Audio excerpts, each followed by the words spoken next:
Hey everybody, it's Mylant here, Angler's Covey floor manager and professional fly fishing guide. Welcome back to our Bug of the Month video. Today we're going to be talking about ants.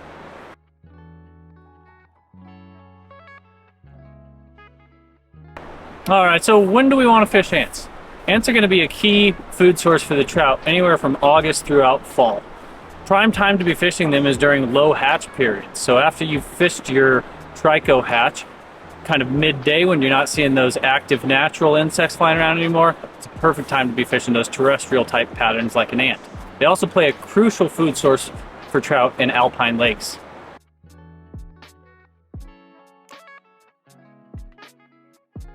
So there are two main ways I'm going to fish an ant. I'm either going to fish an ant as a dry fly, or you can fish a drowned or a sunken ant. You may notice sometimes as you're walking through the willow and the brush that you see ants on your arms. Well, those ants also get blown into the water from wind, and trout will key in on those and eat them because they're a very easy food source for the trout to get.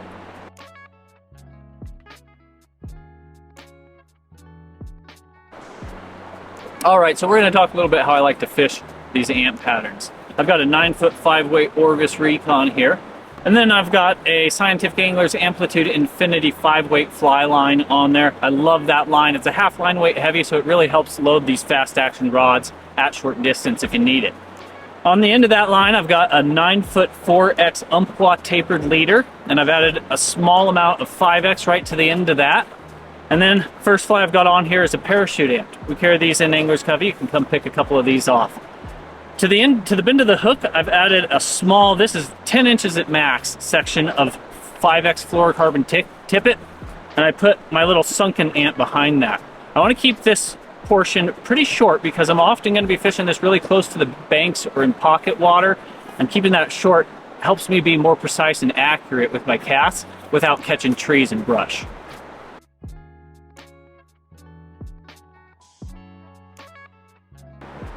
All right, so we're out here today and we're kind of at that in-between hatch point.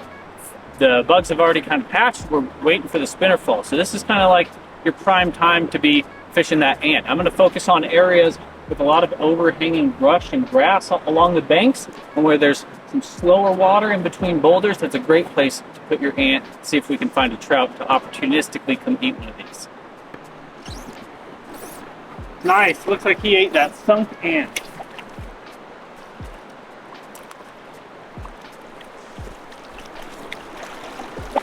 All right, let's give you guys a good look at this. And these patterns, we'll tell you more about this, but these are super easy to tie, very effective. Right in the lips there. So what happened there is this guy, I was drifting the floating ant through the soft water over here, and this guy was just sitting right down in that chill water. I saw him swim over and eat that sunk ant. What a thrill. That was absolutely awesome. All right, we got that ant out. Give you guys a quick look at this fish. Beautiful little cut bow there. We're gonna say goodbye. Thanks, friend. Yeah, baby.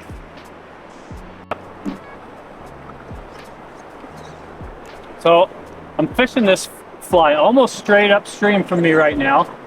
And the reason for that is I can keep my fly line all in this uniform current, so I don't have any drag happening on that fly.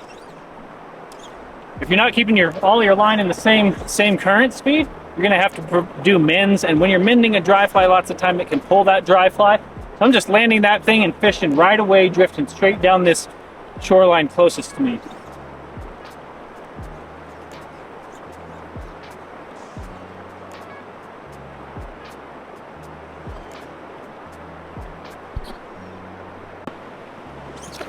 There he is. Oh yes, awesome. Beautiful little rainbow this time.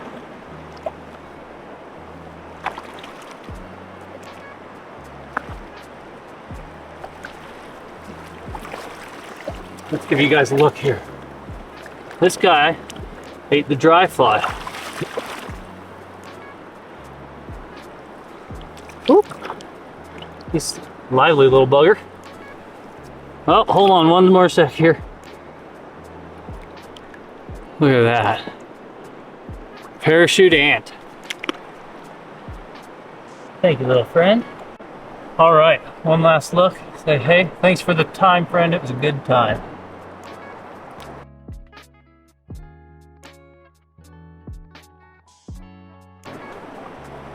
Okay, so let's talk about pattern selection for ants. Ants are one of those complementary flies that you have in your fly box. There's no reason to carry an entire box full of ant patterns, you know, unless maybe you're going to fish an alpine lake. But out here on the river, you know, I carry just a couple different patterns with me that cover my bases. If I'm going to be doing some dry dropper fishing, I like to carry Lance Egan's Bionic Ant. I'll tie it sometimes with a larger piece of foam and a huge wing, and this can support a lot of weight, so you're able to fish fairly heavy droppers with that.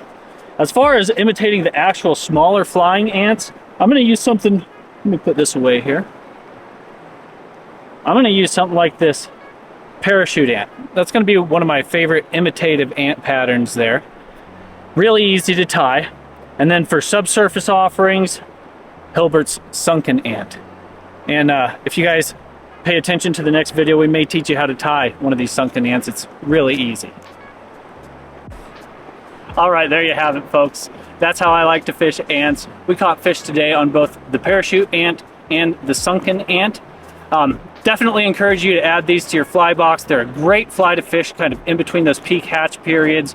And for whatever reason, fish love to eat them. Stay tuned for next month. Be sure to drop any questions or comments you have below. We'll do our best to answer them. And stay tuned for our next month's Bug of the Month video. We'll see you next time.